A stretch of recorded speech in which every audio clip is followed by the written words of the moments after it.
Bom dia, amigos. Hoje, 19 de janeiro de 2022, inicio o meu Ler Forma Ideal de Prazer, ainda comentando alguns detalhes sobre a minha vida literária e pessoal. Reservei esse 19 justamente porque está há 3 dias apenas do meu aniversário de 81 anos, completados agora dia 16, para contar exatamente as coisas que nos levaram ou me levaram a vivenciar todas essas histórias que tenho contado e tenho vivido. Como já disse, nasci aqui em Araguari em 16 de janeiro de 1941 e me casei em 16 de janeiro de 1960, no dia em que eu completava 19 anos de idade. Nesse período, eu pude fazer os meus estudos, estudo primário, ginasial, como era na época, os meus estudos de música. Aos 13 anos eu fui estudar acordeon. É um instrumento que me fala à alma e ao coração, e desde muito cedo tive vontade de aprender, e papai me concedeu a oportunidade de estudar com a professora Matilde Maldonado, inicialmente com 13 anos. E fiquei muito feliz porque era uma coisa assim, música como um todo, eu sempre gostei. Mas aprender um instrumento escolhido assim, de forma muito especial, foi uma coisa muito importante na minha vida, de jovenzinha e tudo mais. E eu me desdobrava, fazendo ginásios, exercícios do colégio, ajudando em casa, porque nós éramos muitas filhas e filhos, e cada um de nós tínhamos a sua tarefinha que a mamãe orientava, ensinava, e ainda estudando música. Quando foi em 1955, eu terminei o ginásio já com 14 anos, e nesse período a minha professora de acordeon falou para mim, falou: olha, Jéssica, tudo que eu sabia, tinha 1 ano e 3 meses que eu estudava com ela, tudo que eu sabia do instrumento e de música eu já passei para você. Vamos nós duas estudar com a professora Odete Machado Alamy, porque com ela nós poderemos receber nosso diploma e nos formarmos no instrumento e na parte teórica musical. E eu fiquei muito contente, falei, então sim, então vamos. Aí, em janeiro de 1956, nós nos matriculamos lá com a professora Odete. Mas, alguns meses depois, Matilde precisou se mudar de Araguari, foi para o Paraná com a família, e eu fiquei sozinha nesse período, com a Dona Odete, no sentido assim, sozinha de turma, né? Porque tinha os períodos, 1º ano, 2º ano, 3º ano, e nós estávamos estudando o 6º ano, que já era o ano final, a complementação para receber a diplomação musical e instrumental. Então, janeiro de 1956, eu completei 15 anos e já comecei a lecionar acordeon. Então, eu comecei a ganhar meu dinheirinho e tudo, e eu já pagava meus estudos, tanto da Dona Odete quanto na Escola Técnica de Comércio Machado de Assis, porque eu fui fazer o contabilidade. O papai gostaria que eu tivesse feito o curso normal no Colégio das Irmãs, mas infelizmente não deu certo, e por eu ser espírita e não ter o documento do batismo exigido pelo colégio, né, como o batismo da Igreja Católica e tudo mais, então isso fazia parte, era um requisito de exigência. Então tudo bem, o papai falou, não, mas então vai fazer o curso de contabilidade na Escola de Comércio, e aí deu certo. Mas foi nesse período também que, coincidentemente ou não, porque eu acho que não existem coincidências, as coisas vão acontecendo segundo os propósitos de vida e os desígnios de Deus. E foi nesse janeiro de 1956, quando eu havia acabado de completar 15 anos, que eu e José Severino de Paula começamos a namorar. Nós já éramos amigos de longa data, de vida inteira, de frequência do Centro Espírita Caridade, Centro Espírita Jardim da Luz, que foi criado pelos seus, o Centro Espírita foi fundado pelos seus avós e tios. O tio Zé Lopes Cansado, o avô João de Paula Cansado. Então nós frequentávamos tanto Caridade quanto o Jardim da Luz, e nós éramos amigos desde sempre. No Grêmio Juvenil Espírita frequentávamos a mocidade. Mas aí, nesse período, despertou em nós o sentimento de começarmos a namorar e entusiasmamos, ficamos muito felizes e tudo. Ele foi conversar com o papai. Eu era muito jovem, ele também. Ele ainda estava para completar 20 anos, eu com 15. Éramos estudantes e muito jovens ainda, sem nenhuma, vamos dizer assim, vida feita, nem nada. Estávamos começando a nossa vida, né, de juventude. E papai ficou preocupado de que nós pudéssemos até atrapalhar os estudos e tudo. E ele falou, não, senhor Adolfo, pode deixar que isso daí não vai atrapalhar nem a mim, nem a Jéssica. E continuamos a namorar, e a estudar, e a realizar nossos planos. E eu fazia aula com a dona Odete, dava aulas em casa o dia inteiro. E eram momentos felizes. E desde que começamos a namorar, já fizemos o propósito de nos casarmos no futuro. Então não era uma coisa aleatória, só de passar tempo, nem nada. Quando foi em 1958, ele prestou concurso do Banco do Brasil, passou e foi nomeado para trabalhar na agência em Rio Verde, no sudoeste de Goiás. Longe, muito longe. Quer dizer, longe ainda é, porque a cidade está no mesmo lugar de sempre. Só que em 60, quase 70 anos, as coisas mudam.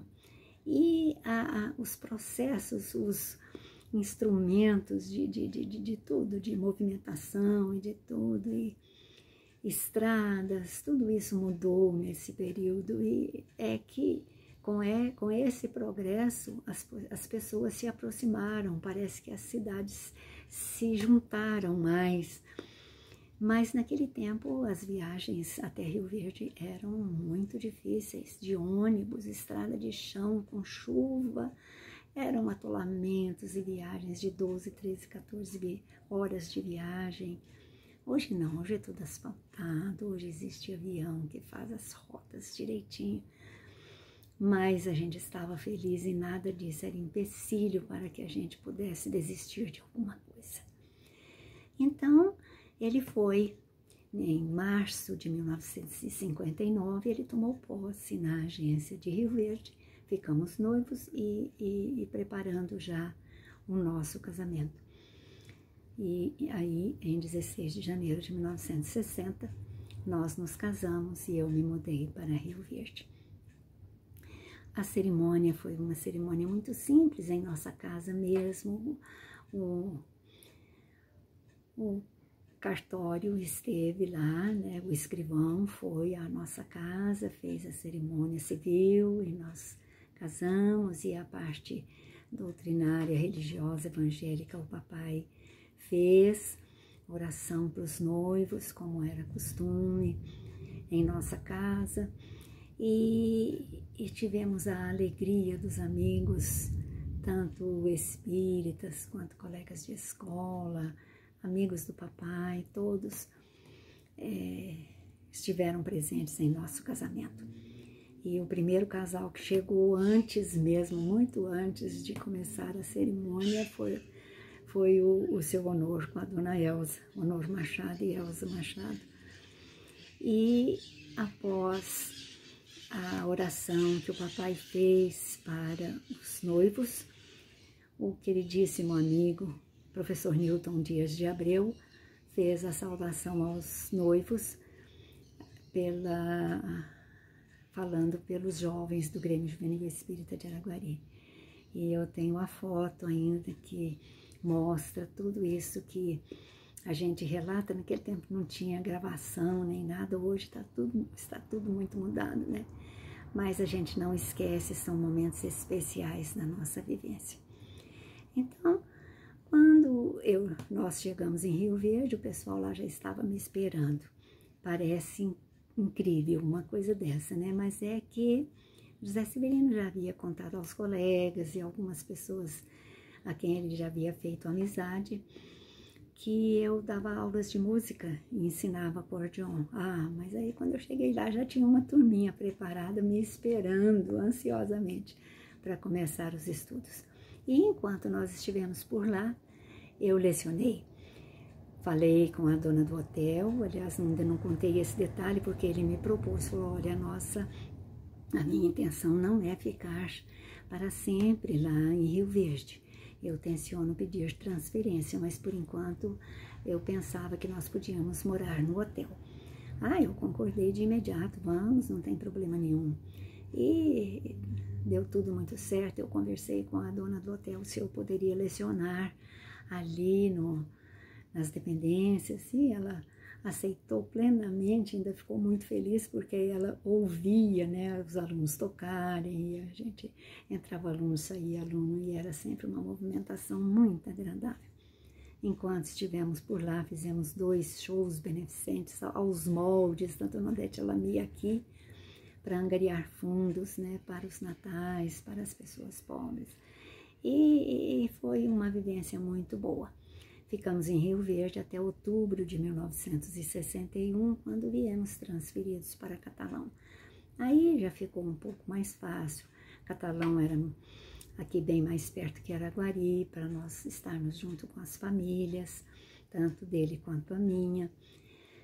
E moramos 3 anos em Catalão. Chegamos em dezembro de 61 e em janeiro de 65 nós voltamos definitivamente para Araguari. Aí já tínhamos o nosso primeiro filho, que chegou 3 anos após o nosso casamento. O Túlio nasceu em maio de 1963 e posteriormente os outros vieram no tempo certo e vieram complementar a nossa família. E são lembranças riquíssimas, maravilhosas que a gente tem desse período. E em nossa casa a gente cultivava muita leitura, mesmo porque José Severino tinha esse dom também de ler e de escrever, e queria continuar estudando. Quando viemos para Araguari, isso deu certo, porque ele foi para a faculdade, a FAP, fez o curso de letras e posteriormente fez o curso de direito na UFO, em Uberlândia. E eu ficava feliz porque, embora eu tivesse vontade de fazer também faculdade, eu dava um tempo para os filhos primeiro e o próprio marido, para que ele pudesse se preparar como ele tinha vontade, sonhos e tudo. Enquanto isso, eu ia escrevendo minhas histórias, eu ia participando de alguma forma, né, com os estudos das crianças. Eu participava de todos os eventos nas escolas nas quais eles estudavam. E foi assim uma vivência que, se fosse para escrever, daria uma história e um livro bem contado. Mas eu deixo aqui registrado esses momentos de alegria, de felicidade. Quando José Severino terminou o curso de letras em 1972, ele falou assim, bem, agora é a sua vez de fazer faculdade. Você tem vontade de fazer letras também, então vá. Mas acontece que aqui em Araguari o curso de letras só tinha à noite, e eu preferia estudar pela manhã, ficaria mais fácil caso desse certo. Então eu prestei vestibular na UFO, em Uberlândia, para fazer licenciatura em música. e fui muito bem aprovada, fui feliz demais, tanto nas provas escritas quanto instrumental, porque precisava que tivesse a parte cultural, artística, para poder passar nesse vestibular. E eu fui muito feliz e comecei a cursar. Mas como o meu filho caçula havia acabado de nascer, vamos dizer, entre aspas, ele era bebezinho, e a minha mãe tinha falecido, tinha poucos meses de falecimento da minha mãe, a gente estava passando um período assim doloroso, papai muito triste veio morar conosco, a ausência da mamãe fazia uma diferença enorme nas nossas vidas, e eu não dei sequência a esse curso. Tranquei a matrícula e depois não retornei, mesmo porque não havia condições para eu ir a Uberlândia e ficar o dia inteiro, porque o curso era de manhã até de tarde, e eu só chegava em casa de noitinha, desde 5, 6 horas da manhã que eu me levantava para ir para Uberlândia. Então eu não quis mesmo. Eu tinha a minha tarefa de mãe e os outros filhos também eram pequenos, cada um tinha seu horário de escola e eu tinha que acompanhar. Preferi adiar o meu estudo, falei para o Zé Severino, falei, não, bem, quando der certo eu vou fazer meu curso de letras. Como deu certo agora, depois de idosa, depois de madura, depois de todos formados, depois de todos já com os netos grandes, aí sim, eu fui fazer meu curso de letras na Unipac. De 2005 a 2008. Foi maravilhoso, porque aí eu fiz o vestibular junto com o público e fizemos o curso na mesma classe. Foi sensacional. Então, a gente tem que adaptar-se a momentos. Enquanto não é o momento certo, a gente pode até tentar fazer algumas coisas, mas não vai. Aí a gente espera com calma, com paciência, e as coisas se resolvem. Fiz o meu curso de letras, terminamos em 2008. Depois eu ainda tive a oportunidade de fazer um pós-graduação à distância sobre redação e oratória. Fiquei muito feliz, muito contente, mesmo porque a gente tem que aproveitar o tempo. Meus filhos estão todos adultos, criados, o caçula já está entrando nos 50 anos, isso é motivo de gratificação para nós, mães de família, e todos já com seus cursos superiores, trabalhando, encaminhados, os netos também, então é uma oportunidade que temos, não podemos perder. Então agora com essas lives que os meninos me entusiasmaram tanto, não, mamãe, grava, deixa as histórias da senhora contadas. E eu deixei essa parte mais pessoal, que é do casamento, da vinda dos filhos, por último, das minhas lives, né, da literatura. E agora, recentemente, estamos preparando meu livro de poesias e um outro que escrevi mais recentemente, que se chama Epopeia. É uma história do mundo, mais ou menos em versos, que em breve, se Deus quiser, ficará pronta e faremos um lançamento. E é uma oportunidade que a gente tem de passar uma mensagem positiva a todos quantos nos derem a honra de ler os nossos escritos. E, por outro lado, nós temos que ver e sentir essa responsabilidade enorme do que falamos, do que fazemos, do que como agimos, pois nós representamos pessoas que devem dar exemplos de amor, de paciência, de caridade, de perdão, mesmo porque são ensinamentos de nosso Senhor Jesus Cristo, que nos veio até nós para nos dar estes exemplos para a humanidade. E eu quero agradecer de forma muito especial a todos que me ouvem, mas também agradecer a Deus essa oportunidade que tive na minha existência, desde quando cheguei, ter pais maravilhosos, conscienciosos, irmãos fantásticos, 5 irmãos, homens, 5 mulheres, comigo, né? Com outras 4. E casar-me com José Severino de Paula. Agora, há 1 ano e meio, ele nos deixou e a gente sabe que os momentos são plenos e de acordo com as leis divinas. Portanto, o meu agradecimento maior a Deus, a gratidão do meu coração pela minha existência, pelos meus pais, minha família, meus esposos, meus filhos, meu esposo, meus filhos, meus netos e todos quantos convivemos em paz, em humanidade. Jesus nos abençoe a todos neste começo de ano 2022, brilhante em bênçãos e luzes para todos nós. Até mais.